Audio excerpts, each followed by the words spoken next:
अब तो वो अच्छी जॉब भी कर रहे हैं और अभी शादी की उम्र भी हो गई है। हाँ बहू तो सही कहती है। और देख इस बुढ़ापे में मेरी बस की तो कुछ नहीं है करना। ये सब लड़की वड़की देखना तेरे काम है। तुझ पर मुझे पूरा भरोसा है कि तू उसके लिए अच्छी लड़की ही देखेगी। अरे माँ जी, इतनी बड़ी जिम्मेदारी आप मुझे क्यों दे रही हैं? तूने जब घर की सब बड़ी जिम्मेदारी अच्छे से निभाई है तो फिर ये क्यों नहीं? अब तू ही देख उसके लिए लड़की। ठीक है माँ जी, अगले ही दिन से बंधु अपने देवर के लिए लड़की देखना शुरू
वॉशिंग मशीन ना एसी। क्या आरती माँ बाप ने आपको दहेज में कुछ भी नहीं दिया? मुझे ये सब कुछ नहीं दिया, पर हाँ मुझे खूब संस्कार दिए हैं जो हमेशा मेरे साथ रहेंगे। वो आपको कुछ और दे भी क्या सकते थे, होगा तभी तो देंगे। फर्नीचर कर कुछ कहा क्या सरिता? अरे कुछ नहीं, बस ऐसी। शाम को सरिता कमरे में अपनी माँ को फोन लगाती है। हेलो माँ। हाँ बोलो बेटा, कैसी हो? घर में सब कैसे हैं? सब ठीक है माँ। अच्छा मैंने आपको ये बोलने के लिए फ़ोन किया था कि प्लीज वरना आप मेरे ससुराल भर भर कर सामान भिजवाना। देखो किसी चीज़ की कमी नहीं होनी चाहिए।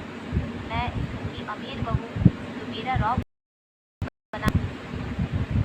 हाँ बेटा तो बिल्कुल चिंता मत कर। अब बताओ ये खदीजा जेठानी होगा, इसे भी तो पता चलना चाहिए कि मैं इतने रईस घर से आई हूँ। सरिता कभी भी अपनी जेठानी से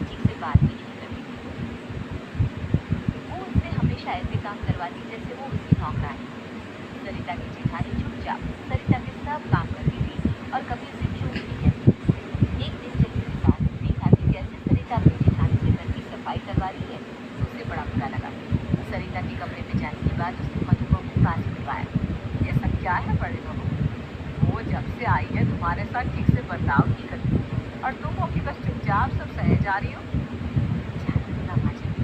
घर की तो काम है, और सरिता अभी इस घर में नई नई आई है। मैं नहीं चाहती कि मेरे कुछ भी बोल देने से कहीं उसको गुस्सा आ जाए और फिर ना कोई परेशानी। सरिता को थोड़ा वक्त देना जरूरी है, वो समय के साथ बदल जाएगी माँ जी। ठीक है बड़ी बहू, मैं तो यही चाहती हूँ कि घर में बस शांति बनी रहे। तीज के त्योहार के लिए घर में जोरों शोरों से तैयारियां चल रही हैं। सरिता और मधु दोनों के घर से तीज का त्योहार आता है। अरे माँ आप आ गई, आओ बैठो ना। अरे मौसी जी आओ बैठो ना। अरे बेटा वो तुम्हारी माँ ने ये डब्बा दिया है। माँ देखा ना मेरी जेठानी की मौसी कैसे कपड़े पहन कर आई है। सच में तेरी जेठानी तो बहुत ही गरीब है मौसी, कुछ नहीं, बस माँ का प्यार है। बस इतना सा प्यार? क्या मतलब? क्या लेकर आई है? ये देखो सोने का हार, मेरे लिए कितने सुंदर कपड़े हैं, इतने सारे गिफ्ट्स हैं। अरे शाम तक चिमनी भी भिजवा देंगे पापा। अरे सबकी क्या जरूरत है बहन जी? अरे बहन जी लड़की वाले तो जितना चली जाने के बाद सरिता अपने मायके से आए सामान को लेकर बड़ा ही दिखावा करती है और अपनी चीज खाने लगती है। भाभी बात पूछूं आपसे? हाँ पूछो ना सरिता, क्या बात है? देखिए भी इतने स्मार्ट है, पढ़ी लिखी है, इतना अच्छा कमाती भी है, तो फिर उनको तो कोई भी अच्छी सुंदर अमीर लड़की मिल जाती ना, तो उन्होंने आपको कैसे पसंद किया? या फिर कहीं आपने पैसे वाली पार्टी देकर उन्हें फंसा तो नहीं लिया था? लव मैरिज हुई थी, ऐसे ही कुछ था क्या? ये सब तुम क्या बोल रही हो सरिता? मैं तुम्हें कभी कुछ नहीं बोलती। कितनी बार तुम कुछ ऐसा बोल देती हो कि बुरा लगता है, पर फिर भी मैं चुप रह जाती हूँ। पर आज तुमने बहुत बड़ी बात बोल दी है। तुम जानती ही क्या हो हमारे रिश्ते के बारे में, जो ऐसे बोल रही हो कि पैसों के लिए शादी की है। मैं कुछ गलत तो नहीं बोल रही हूँ?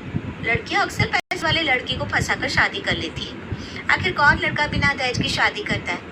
मेरे माँ बाप को ही देख लो, कितना भर भर के दहेज दिया है, और आपके घर से तो एक सामान भी नहीं आया। आज की ही बात ले लो ना, आपकी मौसी वो एक डब्बा लेकर बेटी के घर आ गई। मेरी माँ तो ऐसे कभी ना जाती। तुम्हारी सोच को ना कोई नहीं बदल सकता।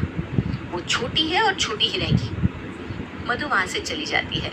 उस दिन सरिता की बातें उसे बहुत चुभ जाती है, पर फिर भी वो ये बात किसी को नहीं बताती। अगले दिन सरिता बड़ी तैयार श्यार होकर खड़ी थी। अरे बहू, ये सुबह सुबह तैयार होकर कहाँ जा रही है सवारी? माँ जी वो कल माँ आई थी ना, तो उन्होंने बताया कि पापा ने मेरे और इनके लिए 2 दिन का ट्रिप प्लान किया है। उन्होंने सारी बुकिंग करवा दी है, अपनी गाड़ी और ड्राइवर भी भेज दिया है। पापा ने कहा है कि सारा खर्चा उनकी तरफ से है। बस जल्दी जल्दी में मैंने पैकिंग कर ली और मैं आपको बता नहीं पाई। चलो बढ़िया है।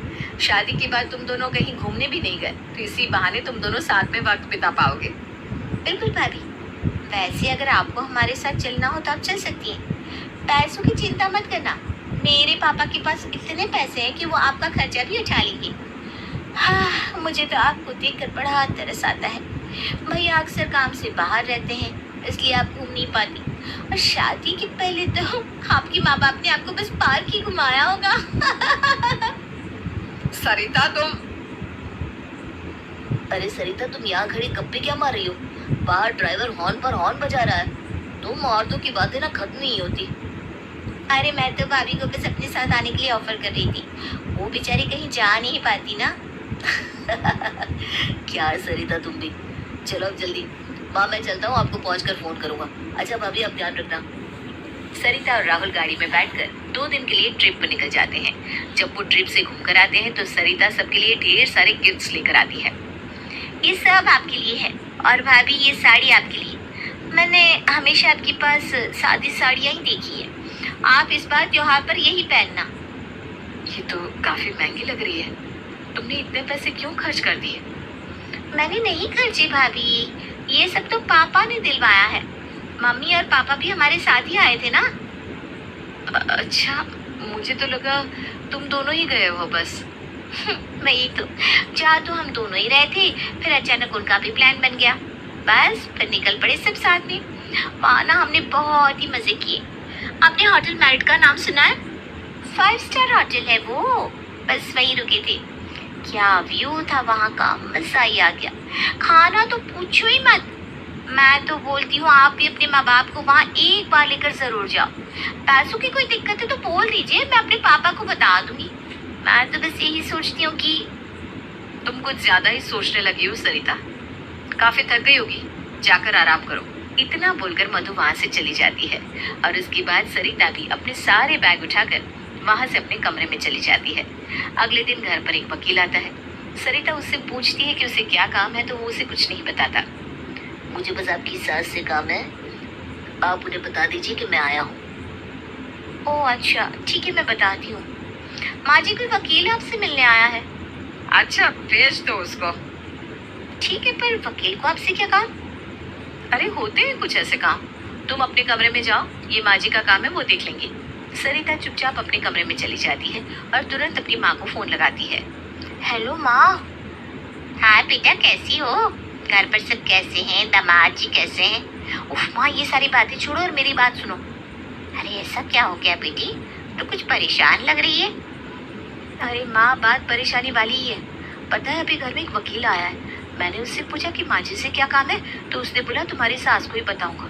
उसके बाद जब सासू माँ को बताने गई और उनसे पूछा कि वकील क्यों आया है, तो वो फटीचर जेठानी वहाँ गई और बोलने लगी तुम अपने कमरे में जाओ। ऐसी क्या बात थी जो तुम्हारे सामने नहीं हो सकती थी? यही तो सोचने वाली बात है माँ, कि उन्होंने मुझे कमरे में क्यों भेज दिया। और पता है, वो खुद मेरी सास और वकील के पास बैठी है। मुझे तो कुछ बहुत बड़ी गड़बड़ लग रही है माँ। अरे क्या गड़बड़ हो सकती है, तो जल्दी जाओ और जाकर उनकी सारी बातें सुन। सरिता उनके दरवाजे से कान लगाकर चुप कर सुनने लगती है। देखिए, मकान तो नाम हो जाएगा, पर कुछ दिन और लग जाएंगे। अभी 1 हफ्ते की कोर्ट की छुट्टियां जो पड़ने वाली है। अरे वकील साहब, मुझसे इतना इंतजार नहीं हो पाएगा। आप इन छुट्टियों से पहले ही ये मकान नाम करवा दो बस। अरे मधु जी, इतने भी क्या जल्दी है आपको? ये काम आराम से ही ठीक लगते हैं। सब्र रखो, मकान नाम हो जाएगा। फोन लगाकर सारी बात बताती है। उसके बाद अपने पति राहुल को फोन लगाती है, पर वो मीटिंग में होता है, इसलिए बात नहीं कर पाता। सरिता के दिमाग में इतनी उथल पुथल चल रही थी कि उससे बिल्कुल सब्र नहीं होता। वो अपनी माँ के कहने पर अपने जेठ के आने का इंतजार करती है और जब उसका जेठ शहर से वापस लौटता है तो सरिता का गुस्सा आग के गोले की तरह फूट पड़ता है। आ गया? अब बात करूंगी सबसे। ये जो चल रहा है ना आप दोनों का, वो सब मैं नहीं होने दूंगी। अरे क्या बात हो गई सरिता, ऐसा क्यों चिल्ला रही है? हुआ क्या है? हुआ क्या? अभी पता चल जाएगा। ये फटीचर घर से आई जेठानी जो तेजपना दिखा रही है ना, वो सब आज मैं सबके सामने ला दूंगी। मैंने इसके और अपने माँ बाप को फोन कर दिया है, वो बस आती होंगे। क्या? मेरे माँ बाप? पर क्यों? उनको भी तो पता चले कि उनकी बेटी कैसे पूरी प्रॉपर्टी हड़प करना चाहती है। और हाँ, क्या पता ये उनकी ही साजिश हो। मेरे माँ बाप चुप नहीं रहेंगे। सरिता, सरिता हमारी बच्ची, देखो ना माँ कितनी तेज निकली है फटीचर घर की, चुपके से सारी प्रॉपर्टी अपने नाम करवा ली। ऐसा कुछ नहीं है सरिता, तुम गलत समझ रही हो। मैंने वकील को बात करते खुद सुना है, उसे बोल रही थी ना जल्दी से नाम करवाओ, जल्दी से नाम करवाओ। सब लोग सरिता को समझा रहे थे, पर सरिता का पारा तो इतना हाई था कि वो किसी की सुनने को राजी नहीं थी। इतने में घर के दरवाजे पर फिर से कोई आता है। सरिता देखती है तो बहुत ही रईस आदमी और एक औरत दरवाजे पर खड़े थे।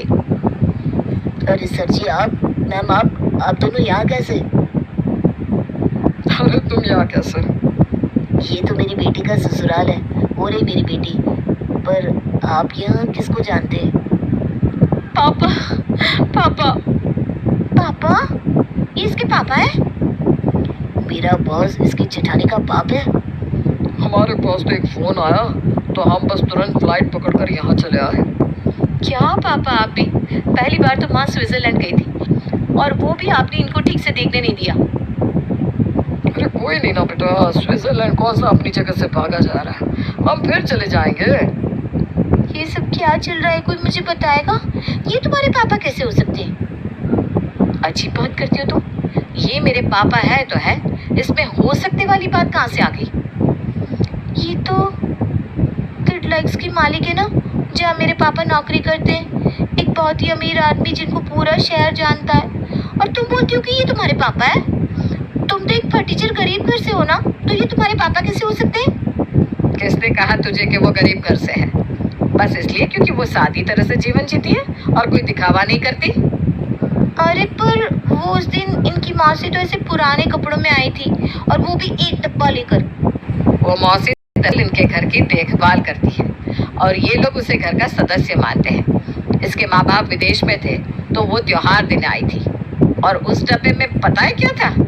एक हीरे का हार, जो मधु ने इसलिए तुम्हें नहीं दिखाया कि तुम्हें ऐसा ना लगे कि वो तुमको नीचा दिखाना चाहती है। तो अगर ये इतनी अमीर है तो फिर इनके घर से दहेज क्यों नहीं आया? जब मैं आई तो ये घर बिल्कुल खाली था। यह घर इसलिए खाली था बहू क्योंकि थोड़े दिन पहले ही हमने लिया था। और हाँ, ये बात सच है कि इस घर में बहू के मायके से कोई फ्रिज या वॉशिंग मशीन नहीं आई, क्योंकि उसके माँ बाप ने सच में दी भी नहीं। पर जिस घर में तुम खड़ी हो ना बहू, ये घर जरूर इसके माँ बाप ने दिया हुआ है। ये सुनकर सरिता और उसके माँ बाप के पैरों के नीचे से जमीन ही खिसक जाती है और सब के सब सुन पड़ जाते हैं। और हाँ, जो वकील की बातें तुमने सुनी है ना, तो पूरी ही सुन लेती। मधु प्रॉपर्टी अपने नहीं बल्कि मेरे नाम पर करने की बात कर रही थी, क्योंकि अभी तक इस घर के कागज नहीं हुए हैं। हे भगवान, मैं तो आज तक यही समझती रही कि मैं ही एक अमीर घर से हूँ और हमेशा जेठानी जी को नीचा दिखाती रही। ये चाहती तो 1 मिनट में मेरे बोलते बंद कर सकती थी, पर इन्होंने कभी भी मुझे कुछ नहीं बोला। यही तो बड़प्पन है उनका सरिता, तुमको उनसे माफ़ी मांगनी चाहिए। अरे नहीं नहीं, ये तो मेरी छोटी बहन जैसी है। नहीं, मुझे माफ़ कर दो। मेरी गलतियाँ, मेरी बातें जो मैंने आपको कही वो माफ़ी के काबिल तो नहीं है, पर फिर भी हो सके तो मुझे माफ़ कर दो भाभी। मधु सरिता को उठाकर गले का एहसास हो जाता है और उसके मन में अपनी